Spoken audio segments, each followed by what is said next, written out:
Io penso che i ragazzini immigrati debbano essere integrati appieno nelle nostre aule scolastiche, quindi nei nostri moduli formativi, però altrettanto vero che non è integrazione portare un ragazzino che non sa una parola di italiano e piazzarlo lì su un banco e aspettare che impari l'italiano. Direi, io sono sempre stato convinto che ci debbano essere comunque dei modelli formativi che permettano di affrancare questi bambini e portarli alla pari dei nostri ragazzini. Dopodiché l'integrazione, il fatto che studino assieme, a me sembra scontato, insomma.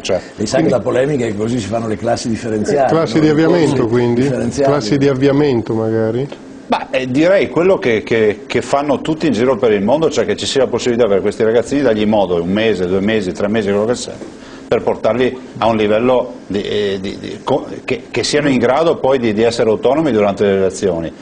Questo eviterebbe magari molti guai anche a loro per il futuro, perché se crediamo nella formazione i ragazzi devono essere messi nella condizione di essere formati.